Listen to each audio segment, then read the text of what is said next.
La tendance est toujours dans le rouge à la Bourse de Paris à l'ouverture des marchés américains. Les indices américains qui sont dans le rouge également à l'ouverture, donc dans le sillage de leur clôture hier soir. Pour rappel, le Dow Jones se clôturait à moins 0,01% à 32 420 points. Le S&P 500 à moins 0,55% à 3 889 points, tandis que le Nasdaq Composite perdait lui 2,01% à 12 961 points.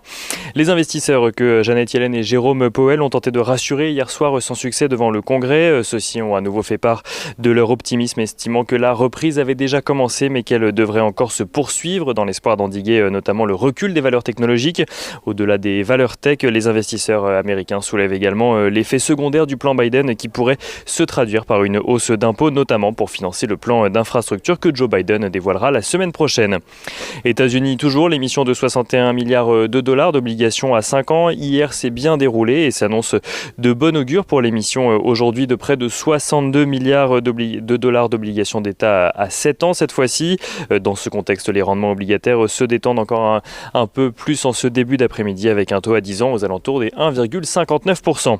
En Europe, rapidement, l'éventuel blocage des exportations de doses AstraZeneca de l'Union européenne vers le Royaume-Uni sera débattu aujourd'hui et demain entre les différents chefs d'État et de gouvernement au sein de l'Union européenne. La France et l'Allemagne ont déjà fait part de leur soutien à une telle initiative, tandis que d'autres voix s'élèvent contre ce projet, à l'instar du Premier ministre irlandais qui estime que si de telles mesures étaient prises, rien n'empêcherait que l'Union européenne soit à son tour victime d'un tel blocage sur d'autres médicaments.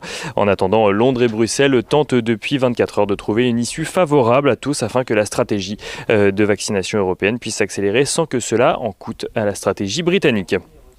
Du côté des valeurs à Wall Street, donc à l'ouverture, on notera que les banques qui entamaient les premiers échanges en avant-bourse dans le vert reculent finalement dans les premiers échanges à l'ouverture de Wall Street.